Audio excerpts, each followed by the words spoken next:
So let me just say a little bit about myself. Thank you for coming here. It's a whole Saturday morning taken up, and I do appreciate that, because that's a real commitment and sacrifice and investment by someone. So I do appreciate that. Of all the things you could have chosen to do, and maybe a bit of you would have preferred to do, you're here just to learn something about ministry and leadership. So I appreciate that. Great, just a little bit about myself. I won't say too much. My name's Glenn, spelled with two N's, so it's the Welsh spelling, not the Scots spelling, which is one N. Although I am actually Scottish by descent, so they say. You know, everyone's related to Bonnie Pinch Charlie somewhere, aren't they? Or something like that. Everyone in the States, anyway. My descendants apparently come from Fife, my great-great-granddad. But anyway, the Welsh spelling of Glenn. So, have I won you over that way? Okay, that's all I've got. Got a good Welsh accent. There you go. I can, but I'm not going to do it now. That's just for private. We don't want to get hounded out of town. Yes. So my name's Glenn Balfour. Met Caroline. Met her at Mattersey Bible College, which you might have heard of. It is or was the name of the Assemblies of God Bible College, up there in the middle of a field, basically, which is one reason why we eventually relocated. And I went there, loved my time there, and served in local church ministry and in college ever since. And Mattersey Hall is now known as Missio Day. I don't know if anyone's heard of Missio Day College. Mark is one of our students and doing a good job. And if you want to know more about it, have a chat with Mark or with me. Goodness sake, don't talk to Julian. No, it's fine. Don't know more about it. Rude, isn't it? Rude. Terrible. And the way we do it is that we obviously offer higher education degrees in a Christian college setting. So the idea is for leadership and ministry formation, if you like. So it's all eligible for funding. So that can be something that gives people an option there that they wouldn't otherwise have had. They're all validated by the University of Chester in England, but only just in England, I think, isn't it? So Used to be. there you go. It used to be Wales. Yeah. Oh dear. Oh, this could be awkward. Oh well. And just love what we're doing, and the way we do it now. I would describe what we used to do with Mattersey as kind of rural, full-time residential. And you can appreciate for most people, especially people who've already got ministry connections, which is the very people we're trying to reach, it's just not possible for them. They're already connected, they've got family, they've got church, they've got ministry, life, finance, all of those things. So we've changed over to now what's called urban context-based. So in other words, if you're a student at Mattersey, if you're a master's student, and you'd be surprised how much access there is for master's degrees that there wasn't, say 30, 40 years ago. So someone says, I could never do a master's degree because I haven't got a degree. Those things aren't the case anymore. They really aren't. They want to open the whole thing up to people who have got life experience and they're intelligent. And they can string up. And by the way, listen, if you can do life well, you're intelligent. If you can run a business, if you can run a church, if you can run a family, you're intelligent. You're doing something right. And those things don't always happen right by themselves. So anyway, this isn't meant to be a shameless advert for Missio Day, but it's just putting it under your nose or on your radar. And if you want to search any more, have a look at the QR code. Oh no, that didn't work. Have a look at just go to missioday.ac.uk and you can just find out a bit more about us. So that's Missio Day. Is that okay?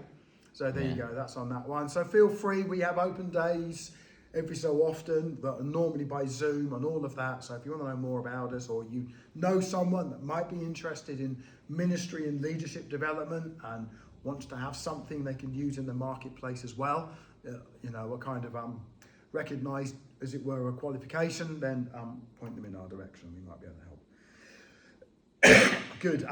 Julian alluded to it earlier. One thing that I felt the Lord place on my life, really actually as a late teenager, I went to Mattersey at the age of 18, which is literally 40 years ago this month. I can't believe that. I've just been working with some travellers up at Pentrennant Hall, that's just inside the Welsh border, near a place called Montgomery. And it just going there just reminded me of, oh my word, this feels like of just going back to Mattersey Hall for 40 years ago. And but it was lovely to be with them. And but near the end of my first year, I felt the Lord clarify His word on my life to teach God's word to God's people. That's how I'd encapsulate my sense of God's call on my life. And let me just say this to you, without getting too driven and without getting too tunnel visions, life's to be enjoyed as well as endured kind of thing.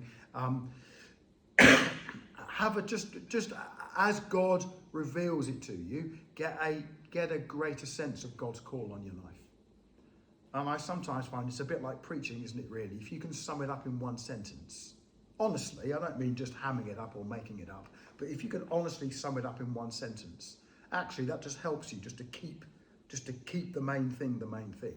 And I would say to all of you, we can use the word driven. It appears in Mark's gospel. The Spirit drives Jesus into the desert. You can use the word led, but you then can be motivated by your sense of call. And that's what I'd say. Let your sense of call. What's God put you on the planet to do? What's God left you here taking up valuable airspace? Why is it? What's He in it for? He isn't just got you here just to keep you alive. He isn't just got you here just to get you into heaven. He could take you home tonight, and all the fun and games will be over. We could fast track to that. So God's got you alive for much more than that, for your family and for your relationships and your friendships, and ultimately for God's call on your life. It's a great little time when Paul is in jail and he's writing to the Philippians.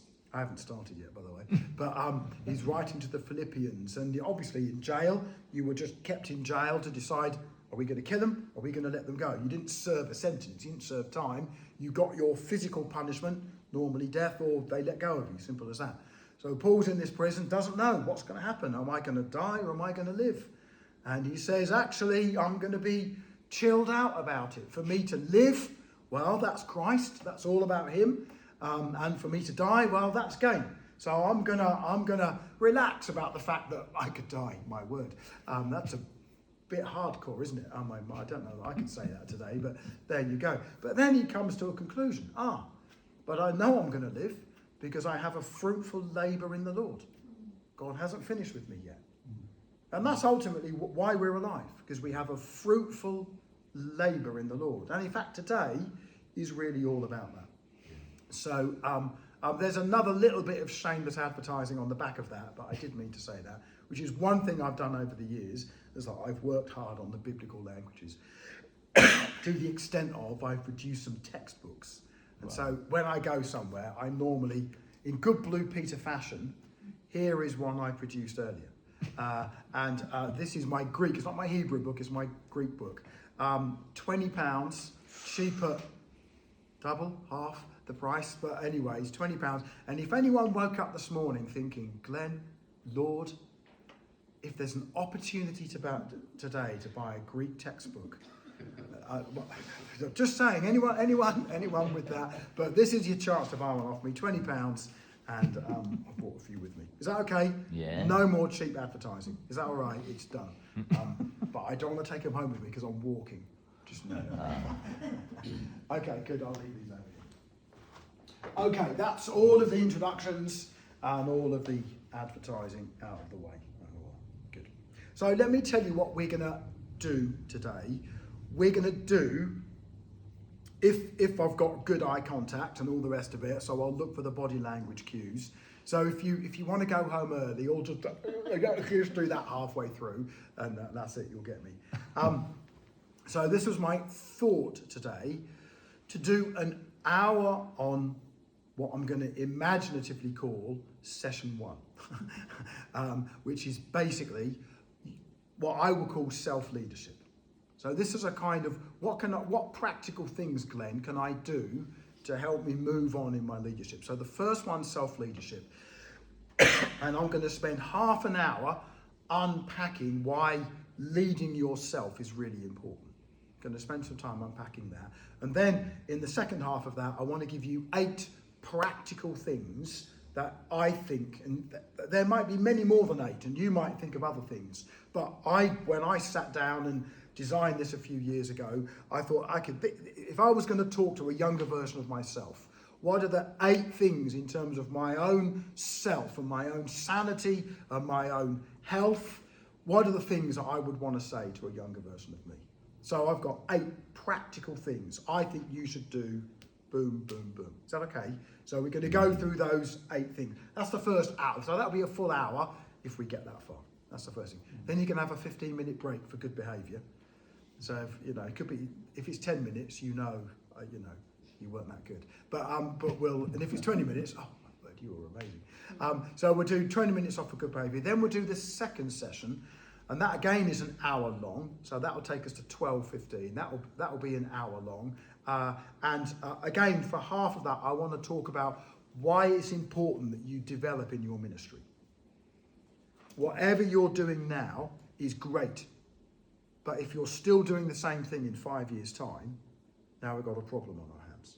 If you're still doing now what you were doing 5 years ago, I'm not about the same call of God on your life, I'm on about at the same level. The same preachers, the same sermons, the same verses, all that kind of stuff. If there's not development, then there's something wrong with us. Are you with me on all of that? So I'm going to spend half an hour on that, and then the second half of that second session, I want to give 15. Again, when I designed this, I thought, okay, what are the things? I didn't say it has to add up to 15. That's just what it added up to by the time I got to the end of my list. So 15 practical things, again, you can put in your life. Is that okay? Mm-hmm. That'll take us to 12:15. We then have another little 15-minute break, if you're really good. And then we're just going to spend half an hour. And at that point, I stop talking. There's no talking in the last half an hour. I give you a little rating that you can do on yourself in those altogether 23 areas. You do the math and you design a little bit of an action plan that you can take away with you. Is that okay? And that's finished, and that's it. We're done by 1 o'clock at the latest. And as I said, if you all coordinate at the same time, we could finish earlier. So it's up to you. And if you say to me, Glenn, we want to keep going for the afternoon, we love it, I'm going to say, no, sorry, no, we'll see how we go. So is that okay? So you're definitely gone by 1 o'clock. I often say this, the spirit is willing, but the body needs a good cup of tea. So we want to push ourselves, but we don't want to really drive ourselves. We want to learn some stuff. So that's what we're going to do. The other thing I'm going to say to you is you will have a set of notes, a full set of notes made up of session 1, session 2, and your personal analysis and development plan. So you're going to have a set of notes.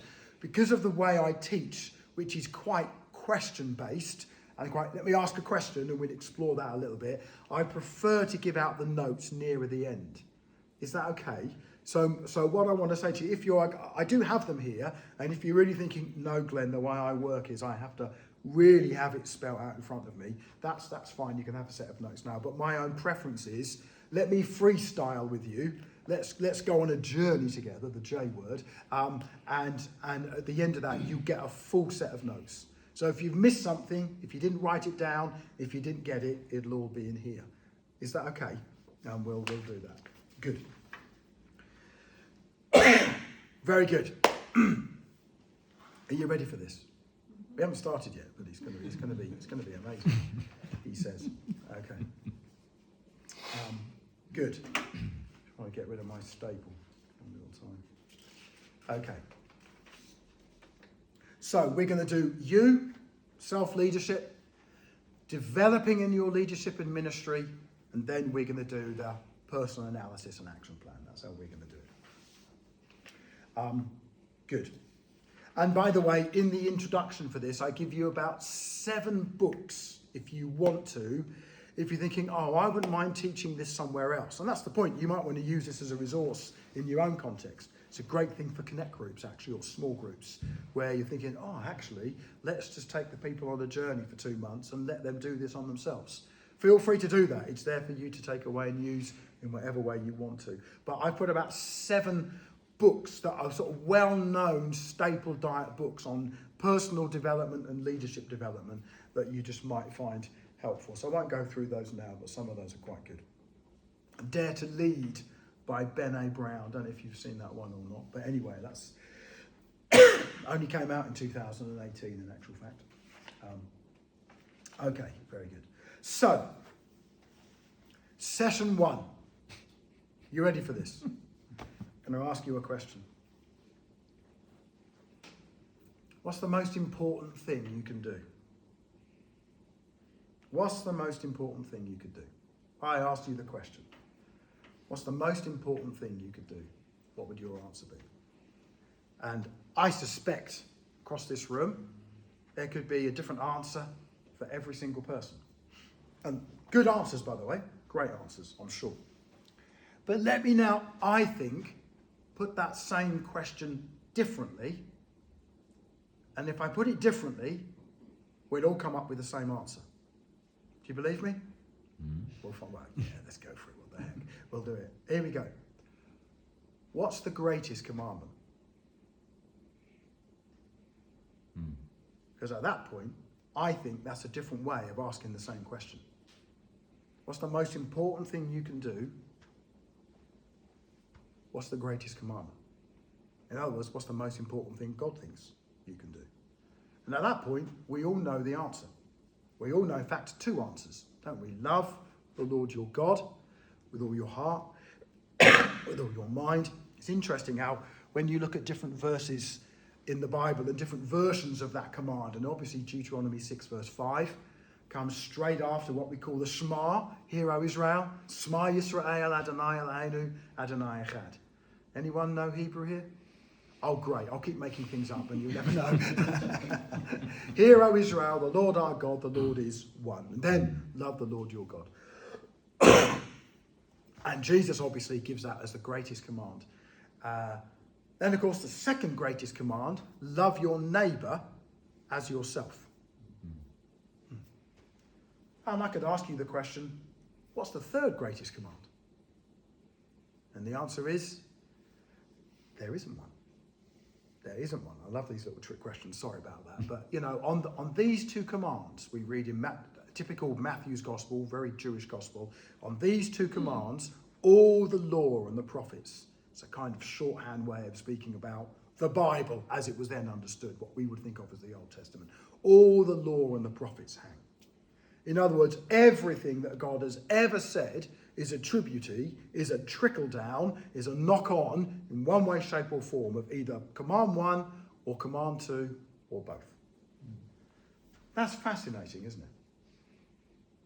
And of course, what's the common factor in both of those commands? We all know what it is. It's the word love. There you go. Most important thing you could do if you had to boil it down, not even to a single sentence, let alone 2 commands, but to a single word. What's the most important thing? And you see this quite a few times in the New Testament. It's about 7 or 8 verses where the writer, this word sums up the law. The law is summed up in this word. Love. All the law. You know, the only thing that counts is faith expressing itself in love. What's the royal command in James? Love your neighbour as yourself. That's the command for kings. Love your neighbour, and the command of kings. The command of God is to love him as well, of course. Kings can't command you to do that. There's only one king that can command that. So, hear me now. Everything you can ever do is based on that word, love. Ultimately, whatever you do, and of course 1 Corinthians 13, we all know it, if it's not based on love, ultimately, it has no value. It might be valid, but it has no value. It might be a real prophetic gift, but it doesn't help anyone. Okay. So let's unpack that a little bit. And this is where we get into the heart of self-leadership. And I'll tell you where we're headed with this in a moment. In those 2 commands, you can see, and you probably preached it yourselves, actually, there were 3 people that I need to love. Therefore, there are 3 people in that I'm told to love. The first one is love God. Do you get that? That's the first one. And I was going to mention this earlier on and I didn't finish it. It's interesting, in all the different verses that give that love the Lord your God with all your heart and your mind, they change it around a little bit.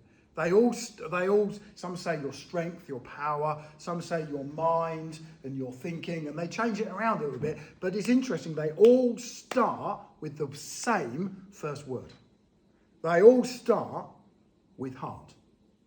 It's no one, you can do the others in whatever order you like, but the first thing is you love the Lord your God with all your heart. And I don't know how you define your heart, but I think we know what we mean by that. It's your inner core. It is you. If you were going to peel back all the onions, onion boy, and Shrek says, or is it donkey to Shrek? But, or if you're going to peel back all the onions and go right back to it, actually the heart. That's the real thing. And of course, when God judges, what does he judge you by?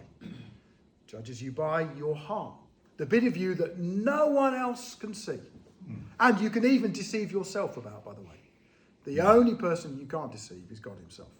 So he sees the real you. And you can find on this sort of thing, you can feel a little bit exposed in God's presence. And let me tell you something, you are. And so am I. We just become aware of it at certain points. Totally, God sees everything. That's why he's the judge. That's why the one thing he hasn't passed on to us is the role of judgment. Because we can't see everything. We can't see the heart. All we see is outflows of the heart. What people say, what people do, but we can't actually see the heart. We can test it, but we can't see it. So, love. So, loving God. So I want to ask you a question now. How are you with God? I know we love him. I get that, because that's the Christian thing to say. I get it. So we do. But I'm not going to make you answer this out loud. Let's not do that to each other. So don't worry. I'm not here to put any of us on the spot, myself included. But actually, if you're being honest with yourself, have you got issues with God? Have you got, actually, not stuff that you don't understand. Hey, we've all got that. Stuff you can't get your head around. Hey, we've all got that. Stuff that you won't get your head around until you get to heaven. Hey, we've all got that. None of us sees the full stop that the Bible gives us. None of us. So unanswered questions, hey, that's fine. Absolutely. Welcome to life. welcome to, that's what happens. But if you've got issues with God, actually, has he dealt with you well? Has he dealt with you kindly? Has he been faithful to you? And when we ask ourselves those questions, that can be quite stirring. And this is why I'm asking those questions. Because actually, and why self-leadership and self-checking is so important, because ultimately, you will minister out of who you are. You will serve out of who you are. You will speak. You might put on a great show for 5 minutes. But people aren't stupid. They soon see, they might know how to do it themselves, but we see it in each other, don't we? I think that's one reason why we get so upset when someone upsets us. It isn't always what they said that really upset us, it's what it brought up in us that really upsets us. And actually, they touched a button there. And all right, they might not have been right, but actually, something, it touched, there was a disproportionate response in me. You can always tell when you've got issues, there's a disproportionate response. There's it wasn't dirt, but it was dirt. We can all do it. Well, don't worry. Listen, I'm not going to get people to put up there, but hands up, anyone here that's broken, that's been broken and been put back together. Hello, people. That's the human thing. So it's not that we don't have issues. It's not that we don't have memories. It's not that. The point is, we're dealing with them healthily. And how are you honestly with God? It's because ultimately, that's what you'll minister out of. Out of the overflow of the heart, the mouth speaks. So it's important. It's important for you, and not just important for you, but important for everyone around you. For everyone around you. So how are you with God? And of course, Love your neighbour as yourself. You can see where I'm headed with this. The second person you need to love is yourself. If you think about what that verse is actually saying to you, how you view yourself is, and every psychologist will tell you this, how you view yourself, your self-esteem, your self-image, your self-identity will absolutely, ultimately, when 5 minutes of masquerade are gone, will be the benchmark by which you treat other people. Absolutely. We've all been on the receiving end of it, and if we're honest, on the odd occasion, we've all been on the giving end of it as well. It's all right. It's okay. We're works in progress. But that's the point. We need to be in progress. That's the point. So how are you with yourself? I'm not saying are you perfect. Have I got bad memories? Have I got issues? Listen, we all sin and fall short of the glory of God. Notice the present tense. And still fall short. Romans 6:23, we all know the verse. But actually, it's your self-image. Do you feel good about yourself? It's really important. It's really important. And now isn't the time for deep counselling. And by the way, there can be a time for deep counselling. It can be. I don't want to be simple. I want to be simple, but I don't want to be simplistic about this. I don't want to pretend that, I believe in the supernatural, but I don't believe in magic. So we're not doing Puff the Magic Dragon here. There might be processes you need to go through. It's fine. We all can have those, especially after times of trauma in our lives. It's not a problem. But how are you with yourself? Do you love yourself? It's a biblical command. I can remember hearing someone once say, God first, myself last, and others in between. And I was thinking, that sounds good, but actually that's not true. Actually, that's not true. God first. Other people treated the way I treat myself. Are you with me on that one? That's really what it is. Are you good to yourself? Do you drive you? There's something with church leaders. They can drive themselves too hard. They can drive themselves. Yeah. Then they go into isolation. And now the car crash was just a matter of time. Just a matter of time. And it can be all sorts of things. Breakdown. I'm not saying it is always caused by that. It can be anything. It can be fall, anything, whatever it is. And how are you with other people? The people that are good, the people that love you, and the people that aren't good to you. The people that don't love you. And we all know the Old Testament verse, love your neighbour.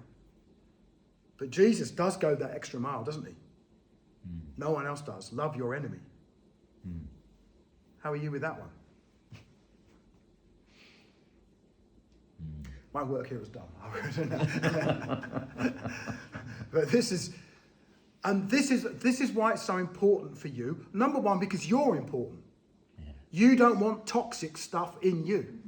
That's one reason why it's important, because you're important. For a bit of me wants to say, forget the ministry, think about you and God. Think about you and your family, and all of that's a ministry anyway, but you know what I mean. Forget about platform, forget about anything else, forget about what other people think about you. You just feeling healthy and wholesome in God's presence. It's important. Then, of course, for the ministry as well. So it's important.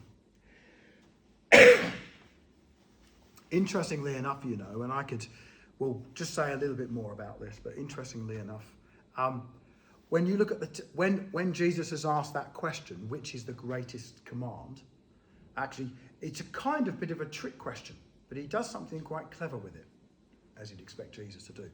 Because, of course, when you say to someone, which is the greatest command, we all know the answer because we've got it off Jesus.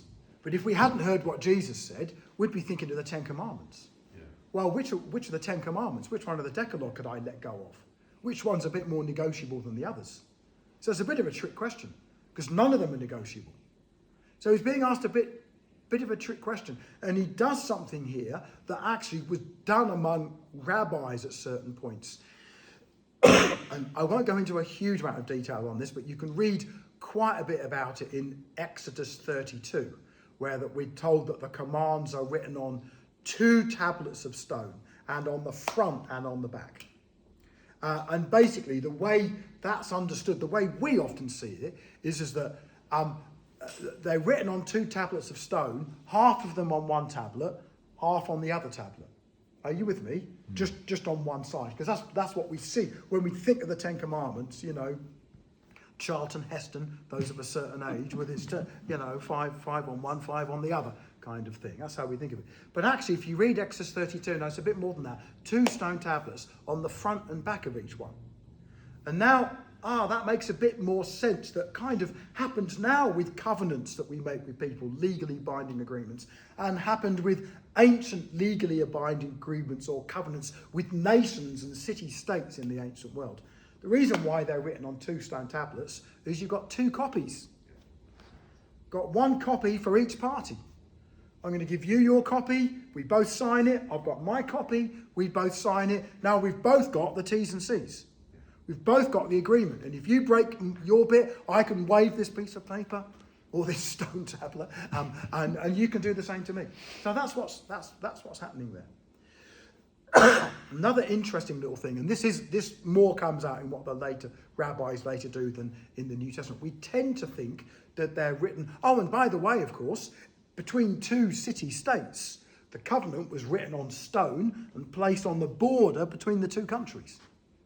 So if you've got Israel and Egypt, or Israel and a Hittite nation, or whatever it is, when you cross the border, either side you're coming from, you see the agreement. This is what we've agreed to. We're not going to kill each other. Are you with me on that?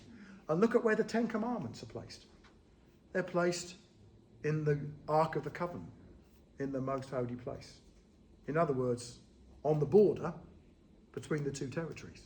It's where God meets with his people. One last little thing about this is that we normally, we still might think, it's 5 on the front, 5 on the back. That's how you'd normally think of it. The way in actual fact it's divided up, it's much more logical to divide the 10 Commandments, in fact, into 4 and then 6. Because the first 4 are all about how you treat God. Yeah. You'd have no other God before me, no graven images, don't take the name of the Lord your God in vain, and keep the 7th day. And by the way, one of my tips for you for having a healthy life is keep a day off. Yeah. Keep a day off. If it's good enough for God, good enough for you. Now, we might observe it in slightly different ways to each other, but no, and I'll come back to that later, but nonetheless. So if you were going to sum up those first 4 commands, actually, you could sum them up, as rabbis did with Deuteronomy 6, verse 5, love the Lord your God with all your heart.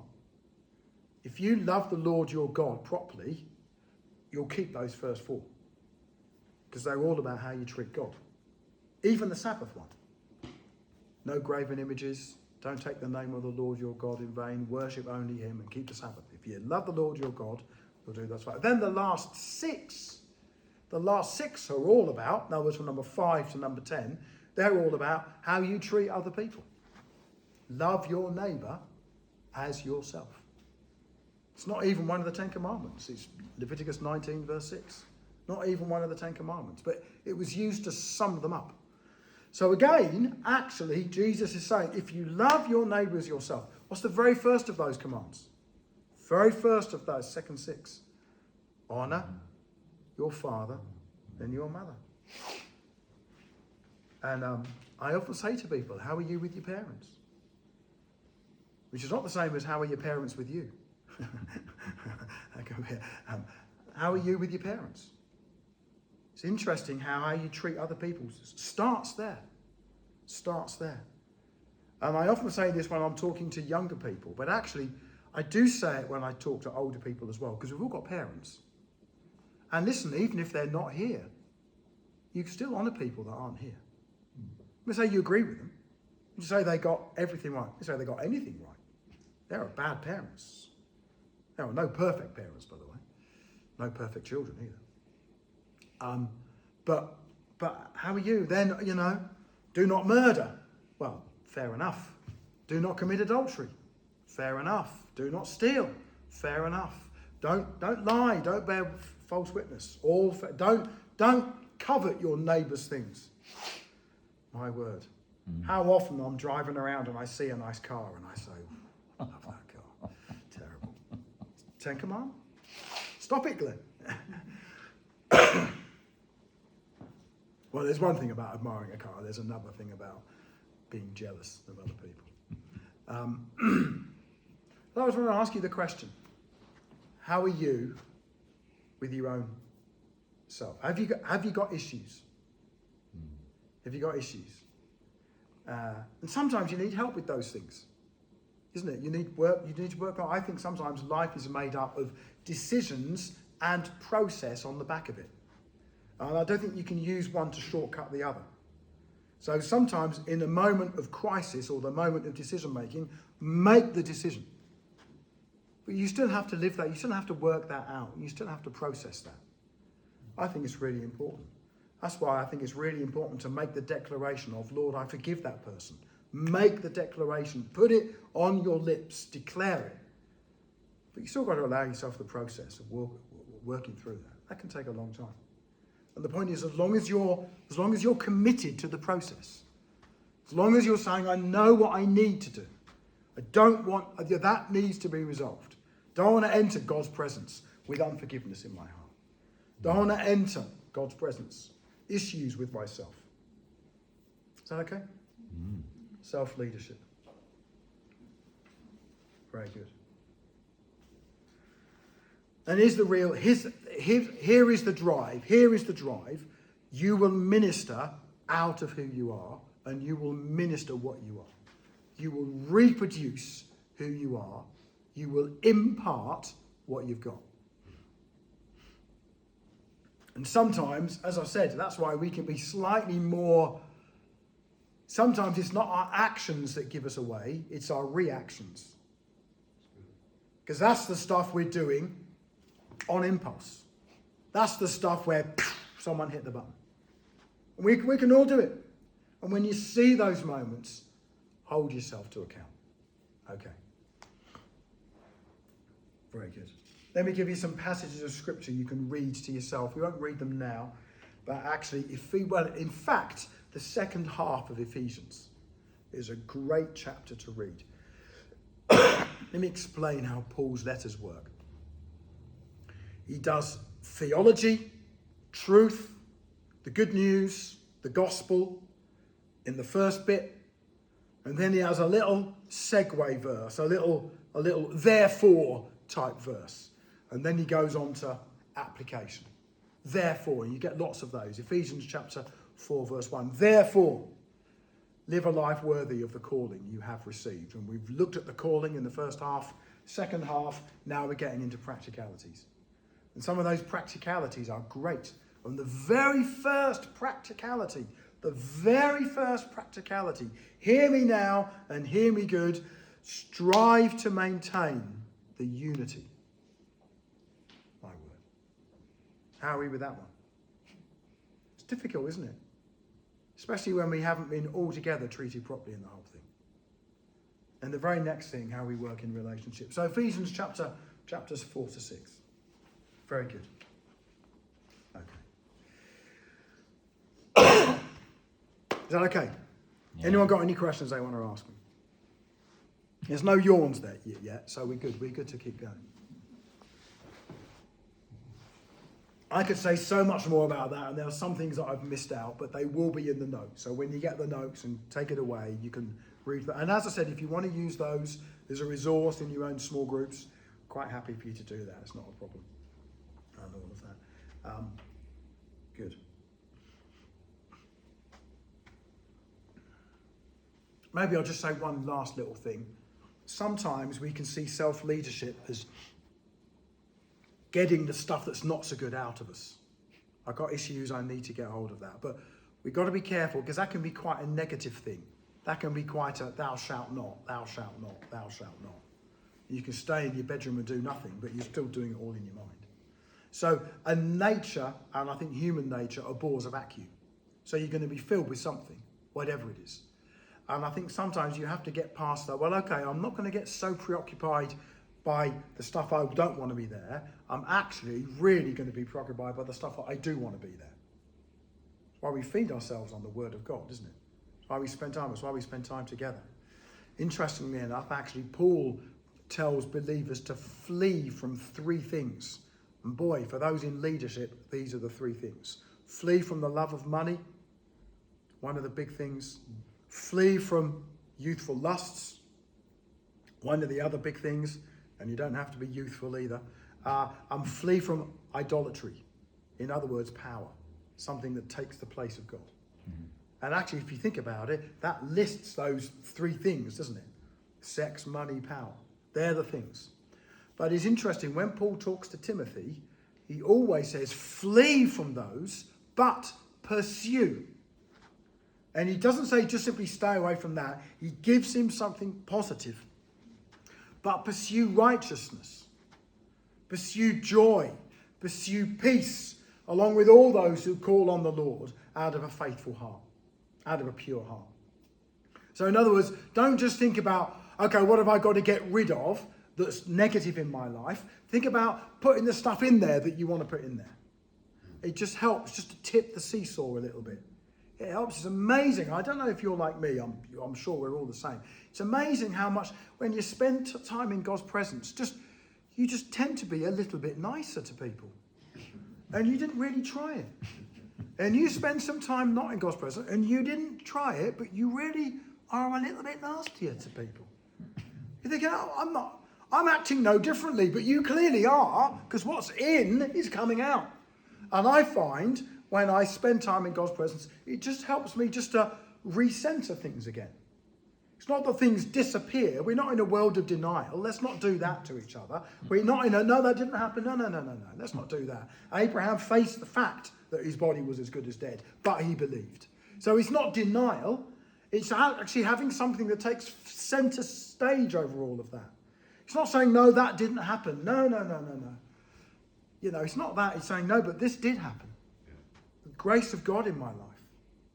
My word, where sin abounds, grace abounds more. And sometimes even before you can actually identify how, having been through it all, you're in a better place than you were before. Even before that, there's a level of faith where you step in and you say, God, I know that you're going to make all things good.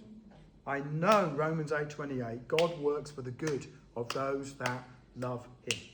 And the trouble is, if you wait till you see it or experience it, for some of those things, you'll be waiting till you get to heaven. And you don't want to wait that long before you do something useful.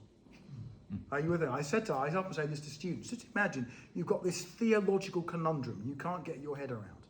And that stops you serving God for 10 years. You just can't get your head around this. And then 10 years later, someone teaches you something or you stumble across something. Oh, that makes all sense of it now. Now what do you do with those last 10 years? Wouldn't it be a shame if the things we didn't understand stopped us serving God? Yeah. Wouldn't it be a shame? Wouldn't that be a shame? We know we don't understand. We look through a glass darkly. Of course we don't. Of course we don't. So you'll get some things this side of eternity, but you won't get the vast majority. I think Ruth is a classic instance of someone who, my word, the stuff that girl Ruth goes through. I'm sure she must have sat down some days, Lord, couldn't you done this a bit easier to me? Dear me, I've lost my husband. No, I've lost my father-in-law. I'm in a foreign country. I'm destitute. I've got to go into a field to get. Please, isn't there a better way? She'd have never known till she got to heaven the final game plan in that, where actually she's grafted into the messianic line. Mm. That's the vantage point of heaven. We read, and they all lived happily ever after. And look at Jesus. Hey, thank you, Ruth.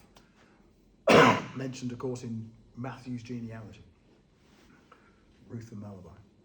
So, is that okay? Yeah. Self-leadership. So I'm going to give you 8 things. And again, they'll be in the notes, so it can be good to write them down just for muscle memory, but if you just want to take it all in and listen to it. This is a good tip for getting the good stuff in. Number one. And this is probably, given where you are, I think you're all here anyway, but make sure you are connected and committed. And almost everything else I'm going to say is an outflow of this. I sometimes say this, and I used to say it a little bit flippantly, and I don't want to be flippant about it because I don't want to be cruel about it. But let me just say it to you. How do you spot an odd Christian? Back in my earlier days, I used to say, you might be sat next to one now, but no. How do you spot an odd Christian? They might be. Tell you a spot on a Christian. They're an isolated Christian. I guarantee the worst thing is to put someone with a sense of God on their own. Because now there's absolutely nothing to check. There's nothing to balance. And of course, in these days of social media, you can think you're connected. There's no one in your life that you're accountable to. No one in your life that you're responsible for. There's no one in your life that you're answerable to. So I want to say to all of you, make sure that you're connected and you're committed. That is fundamentally important. And by the way, how to spot a really odd Christian, they're an isolated, charismatic, Pentecostal Christian.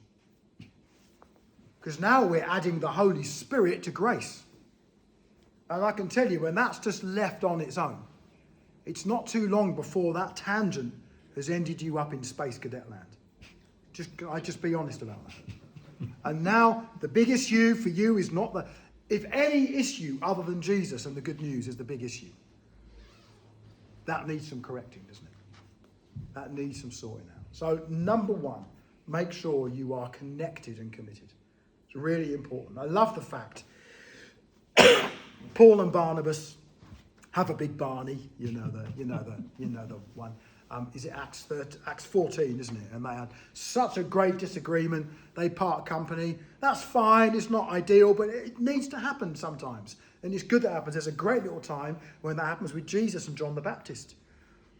You know, word's getting out there that Jesus is outstripping John the Baptist at the stuff that John the Baptist does best, baptizing. And it's not just Jesus doing it, it's his disciples. And what does Jesus do? Doesn't sidle up to John the Baptist and say, well, John, it was you that said I must decrease, he must increase. Wasn't it, John? Remember? I was there. You know, we all know that you're just the witness. Jesus could have easily showboated in front of John the Baptist. Easily got one over him. Easily. But what does he do? He just leaves. He leaves. And I love the fact, doesn't leave and go off on his own. He finds a whole town in Samaria and brings them through to salvation. The only instance of a whole town in the Bible coming to conversion. Doesn't happen anywhere else. When Jesus, and I love go back to Paul and Barnabas, that they part company. I love the fact that years later they come back together. I like that. Barnabas is with him on his trip to Rome. I love all that. You've got to give each other space sometimes. It's all right. It's okay. But what I really like about both fellas is they don't say, I've had it with people, I'm going to do my own thing now. I love the fact that they both find a new team to go with. Yeah. Barnabas is going to put his money where his mouth is and go off somewhere with John Mark. That was the point of the controversy, wasn't it? And Paul finds Silas, and then Timothy goes off with them. So I can say, listen, make sure you are connected and committed. There's no such thing in the New Testament as an isolated minister. Yeah, right. And I'd probably say the biggest single cause of either crash or burn, break down or break up or whatever it is, the biggest single cause of that is isolation. Yeah. Isolation. Do not do it to yourself. You deserve better. Yeah. That's the point. You deserve better. And however you understand team leadership, and there has to be a visionary lead, I get all of that. But however you understand how it works, you've got to work in team with people. Not trying to get prescriptive about how governance works. That's fine. You do what works in your. But you've got to have people that are friends in your life. I can tell you this. Ultimately, the strength of your church will be determined by the strength and the level of trust in your leadership. Ultimately. That's what's going to come out. And I actually don't think sometimes we have to work too hard on building church. I think Jesus is quite good at that. I actually think we need to work hard on building the leadership and the relationship and the connections. That's where it's important. So I want to say to all of you, make sure that you're connected. And I'm preaching to the converted here because you wouldn't be here and you wouldn't be in ministry. Is that okay? But that's a big thing. You deserve it. You deserve it. If there is a time, dear me, and I don't make this difficult because we can all go through hard times. If there is a time when you dread going to your leaders' meetings, okay, you need some help, don't you? This needs some support and intervention or something somewhere. And it's not to say there aren't difficult things to talk through. Of course there are. You're making decisions. But it still comes out of love. It still comes out of mutual deferment. There comes a time when you dread your marriage. We have problems, don't we? And it's the same in team leadership. Are you with me on that? You know. Is that okay? Yeah. Number 2. And this is all part of that. And this can be misunderstood, by the way. This can be misunderstood. But the second one for me, be selective about the company you keep. I think it's the second thing I'll say to you. And I don't mean spend all your time with righteous people. We know that's not the model of Jesus. I don't mean spend all your time with people that big you up. I don't mean spend all your time in groupthink. I don't mean that. You need to have the contrary voices. I mean to this, spend time with people that are a positive influence on you, not a negative drain. That's what I mean. And we're too hard on ourselves on that one. I can tell you, you need support. You don't need draining. The ministry will do that for you. Every time you give out, you give out. I perceive power. People who haven't been involved in ministry don't realise the spiritual energy involved in ministry. When you're leading, that's why I don't think, just practically, I don't think the same person should be leading as the same person that's preaching. It's just too much.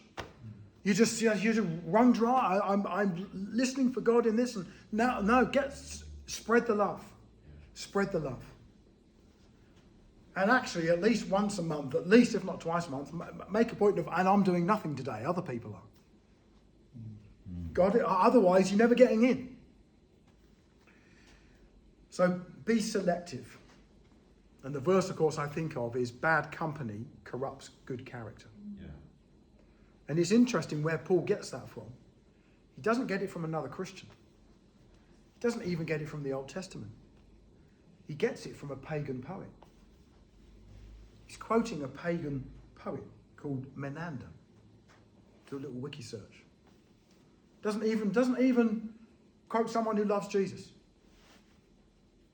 So I'm not talking about every person you talk to has to be a Christian. In fact, that's another unhealthy thing. Yeah. Spend time with, you know what I mean by the word normal, but you know what I mean by that, don't you? You know, Jesus does. Jesus does. That's why I say to students at Missio Dei, actually, don't have a job for 3 days a week because you can't keep that up. But just have a job for a day a week. Just keeps you, can I say normal people? You know what I mean by that. You know what I mean. So be selective. And if there is an influence in your life which is draining, and I'm not on about for one moment, people have hard times and we support them and we're giving out to each other, of course. So I'm not on about someone who's going through a hard time now and it's now my turn to help them. I'm on about someone who is a negative spiritual influence on your life. Is that all right? And by the way, we need to say that to ourselves. We need to say that to ourselves. Another little litmus test. Are you still with me, by the way? You're like, I just fired. Another little litmus test I often use. The 3 things that remain forever: faith, hope, and love. 1 Corinthians 13, verse 13, the 3 things. Everything else will go. Those 3 things remain forever. So that can be a great little litmus test for my influence on other people and for theirs on me. When I've had a conversation with someone, how have I left them? When I've left the building, just like Elvis, how have I left that building? When I've left people, when I leave my family to go, how have I left that? What's my net effect in that situation? Have I left them with more love? Have I left them with more faith? Have I left them with more hope? Or have I just net zero? You didn't help, you didn't hinder, or actually left them with less. And do that for your influence on other people and on other people's influence on you. Do it. Do it. Okay, I want to be build one another up, not tear one another down. And sometimes you've got to be, and I know we want to be careful about this, but you do have to be honest with yourself and you have to be fair. And sometimes those can be difficult conversations, can't they? Hey, but there you go. Number three, third thing I'll say. Just in terms of your own self-leadership and just being a happy version of you, a Jesus version of you. And that's the point, it's a Jesus version of you, not a Jesus version of anyone else. It's not sausage, you'll have your own personality. That's how God's made you. Character, that's the stuff you work on. But personality, character and gifting, don't get those three things confused. Sometimes we do personality tests and we think we're doing character tests and we're not. And we do personality tests and we think we're doing gifting tests and we're not. Oh, I'm an extrovert, that means I can't be a teacher. Oh, I'm an introvert, that means I'm not an evangelist. No. The gifting of God is God's deal. He decides what he wants you to be. Don't fit the stereotypes with that. But number 3, develop spiritual exercises and disciplines. What is your routine?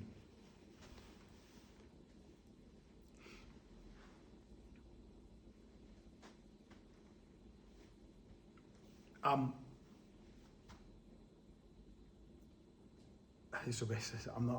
trying to put this question in a way. What's the most important thing you can do each day?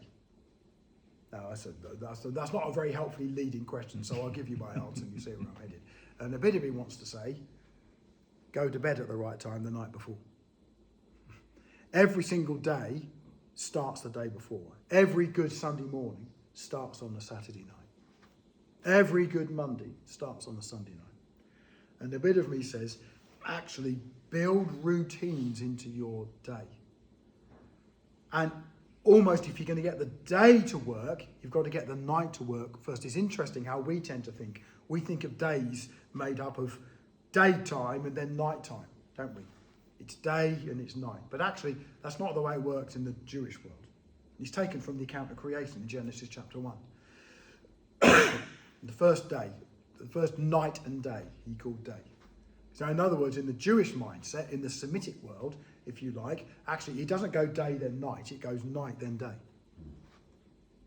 And just for your spiritual routines, if you don't get the night bit first right, you won't get the day bit right.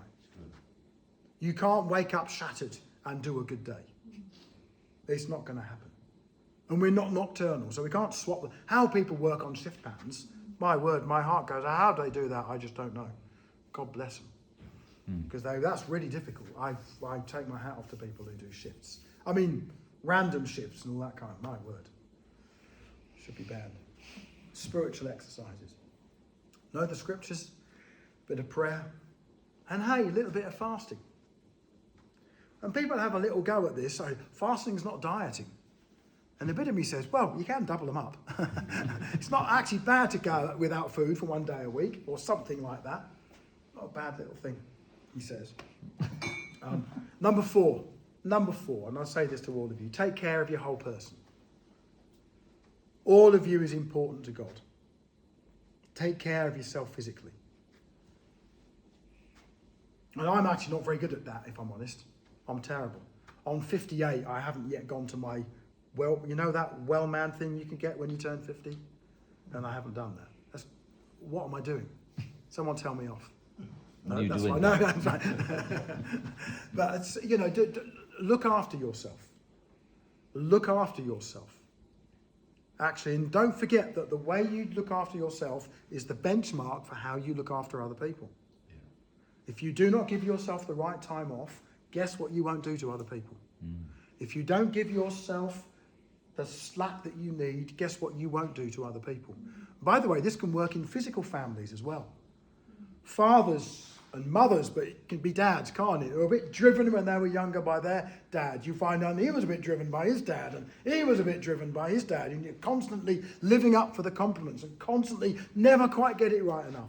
Don't be that person. Break the mold. Break that one. Take care. There's a great quote by a fellow called Paul Scanlon. You may or may not have heard of him. The most important thing you can give the world is a healthy you. Well, there might be other things as well, but that's not a bad little, you get the point. You get the point. Oh, no, I need to be a martyr for the cause. No, don't worry. God will choose his time when you need to do that. Don't worry. You don't need to be a martyr for the cause. You need to take care of yourself. It's really important. Take care, look after yourself. If you are tired, if you are haggard, I can tell you now, you're not helping yourself and you're not actually helping the kingdom of God. Be kind to yourself and give yourself time out. Is that okay? Fifth one. And this was more designed for young people. So people in this room, you'll have got your head around this one already. What are you saying, Glenn? Well, I know. Well, yeah, it's a good point. And when I say young people, I mean, well, there is, to be fair, there is one. I mean, all about 18, 19, 20-year-olds, 20-somethings. Thank you, Julian, for getting me in trouble. Good. And this is it. Take care of your finances. Take care of your finances. And the fact that you're here and you're doing life, you probably don't need to be told that one. But I'll put it there just because it's there. Take care of your finances. Have a plan. And I don't know what your plan is. And if I'm talking to young people and they're not sure what to do, Joel's here as well, of course. Let's get Joel out the front. No, we're not going to do that to you. If you don't have another plan, I quite like that 80-10-10 plan that you might have heard of. Think about your income, the actual money you earn, and just to have an 80-10-10 with that. 80% of that is what I spend, that's life, that's pizzas, that's bills, that's everything else. 10% I give, and I do think 10% is a benchmark for giving, and you give to the local spiritual family. I do think that. So 10%, as in, that's what just, I don't see any other model in the New Testament or the Old Testament. Now listen, do what you want, knock yourself out. God loves a cheerful giver, not a grumpy giver. So you do what you want to do. But I think that's kind of, it's the only thing I've got to go on in the Bible if I'm going to go on something. So that's what I tend to go with. And then 10% save. Okay, I'm going to have 80% that will just go, and I'm going to have 10% that I save and 10% that I give. Now you might have another way of doing it. You might be thinking, Glenn, let me show you a better way, and that's fine. Yeah, that's not fine. But if you've got nothing better, 1 Corinthians 16 is important. That be committed to your local church on the first day of the week, as is your custom, in proportion to your income. Bring your gift in. And now bring an extra one for the gift I want to take to Jerusalem. So, be committed. Number six. Make sure you take a day off in every 7. I'm not getting theological about that, about whether one day is more important than the others. And Paul says, you just, again, do it your own way. But take a day off in every 7. Do you know the worst people at that? Are the people that preach it and the people that teach it. Worst ones. Physician, heal thyself. Take a day off. Now let me explain what that day off is. How long is a day? 24 hours. So it's not, I'll have the day off, but I'm doing something in the evening. I'll have the day off, but I've just got to do this first thing in the morning. A day off. All right? From the time you go to bed the night before to the time you wake up the morning after. You might say, oh, Glenn, that's 36 hours. Good. Make it 36 hours. But give yourself that time off. Is that okay? And a bit of me wants to say, in these days, social media too. Yeah. How many of us here, if we're honest, what's the first thing we do when we wake up? Guarantee. It's not thank Jesus. I guarantee it's my word. Biggest single cause of mental health. I'm absolutely persuaded. Yeah. Just filled with other stuff. And have one. Now listen, if you're doing it every other day, all right, fine. But just get one day. None of that. Let me tell you a bit more about Sabbath. We call the Sabbath a day of rest. But that's not really a good translation of it, really. It's better known as a day of ceasing. In other words, ceasing from your regular responsibilities. So I don't think having a day off has to mean doing nothing. Staying in bed. In fact, for some people, that can be the most stressful thing for them to do. So sometimes that day off is not a day off of just sitting round bored, stiff. I can't even put the telly on because it's the Sabbath. It's not that. It's actually, no, do what you want, but you're not doing go climb a mountain. Go buy a fish.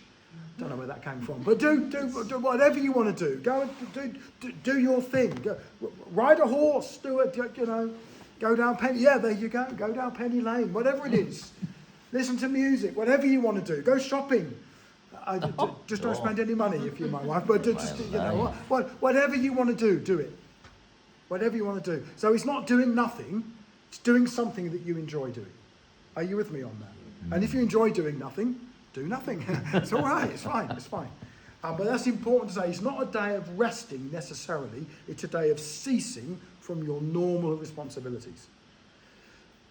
That's why it's really important, I think, not to go on social media on that day. Because the moment you're doing that, you're seeing emailings, you're seeing Instagrams, you're seeing conversations, your mind's going down there. Don't do that to yourself. And this is the point. Yeah, but Glenn, I've got too much to do. But we all know the answer to that. That's short-term gain for long-term loss. Because we all know full well you're going to have to make those days back up to yourself one day. Yeah. It's called a breakdown. Don't do that to yourself. Do not be that person. And by the way, a bit of me wants to say, actually, the day off in 7 is just the start of it. You've got about 7 Jewish festivals during the year on top of that, made up of days and weeks. So don't forget, that's just the regular framework. Give yourself holiday, holy day, Shabbat. Are you with me on all of that? So take care of you and yours. That's really important. Number 7, I think this is really important as well. Be transparent and accountable. Be transparent. I think biblically, the only thing you have a right to total privacy on is your time with the Lord. I'm not on about privacy from everyone. Not everyone has a right to see, but someone or some ones do. And for those that are married, which is, I guess, most of us, obviously the person you're married to is the person who has a right to everything. I get nervous. Can your partner see your phone? If they can't, Houston, we have a problem. Yeah. Can your partner see your internet? If they can't, we have a problem. And listen, when we've got problems in those areas, and everyone can, if you hold yourself accountable and transparent, that's part of your healing. That's part of the process that helps you. It's the fact that you've got a secret corner that you can go to means that you go there and do what happens in secret. Are you with me on that one? And I want to say, great little phrase I sometimes use, people in glass houses have nowhere to hide. Live in a glass house. Don't give yourself secret spaces where you can hide. It's always where sin finds itself. And it's amazing how near sin and stupidity are to each other. You ever look at something and think, how on earth could they have been so dumb? What did they think was going to happen? And then every so often you look at yourself and you're thinking, don't do that. So be transparent, be accountable. Not to everyone. Careful. Faithful, not faithful are the wounds of social media. Faithful are the wounds of enemies. No. You love your enemies, but you don't listen to them. No. Faithful are the wounds of a friend. And there'll be people it doesn't have to be many people, there'll be people in your world that you know have your best interest at heart. That you know love you, that want you to succeed, that want you to do well. Hold yourself accountable and transparent to them. That will, honestly, it will keep you healthy and happy. And all right, you might not achieve so much in this week as you might otherwise have done, but you will have 40 years in the ministry rather than 5, ending up with something And I don't want to be full of doom and gloom on that, but my word, how many more stories do we need to hear of it going wrong? And we're good at covering that up, and I think that's right. We want to protect people, and we want to protect the testimony of the kingdom. But covering it up, let's not pretend it's not happening, though. Let's not learn the lesson. Let's not cover our ears to all that stuff. Are you with me? Don't be that person. Don't let that be you. Give yourself the time. Lastly, simple little one, and I guess this is more for younger people, but it applies to all of us. Be faithful with what you've got now. We sometimes, especially those that are more visionary, we can be so preoccupied by the future that you forget actually, but today was yesterday's future. This is as important a day in the kingdom of God as any other days. And we all want to grow, we all want to achieve more, we all want development, absolutely. We want our churches to grow, and our ministry, of course we do. But don't forget that today was yesterday's tomorrow. And actually, be faithful. Be happy with what God's called you to do. Don't be satisfied with it. No, that's fine. But be faithful and be happy. Be fulfilled. Give yourself to that. I guarantee when you're looking at people that you want to develop in ministry, who are you looking for? You're people who are proving themselves in what they're doing now. That's what you're looking for. You're looking for that stability. Well, be that woman. Be that man. There you go. 8 things. That all right? First hour. Done. Yo. And you've been so good, you're gonna have some extra time off for good behaviour, according to that clock up there. Is that okay? I would open up for questions now, but I think people just need a little break just to do that. All of that stuff will be in the notes, and we'll make sure we get that to you at the end of the next session. Good?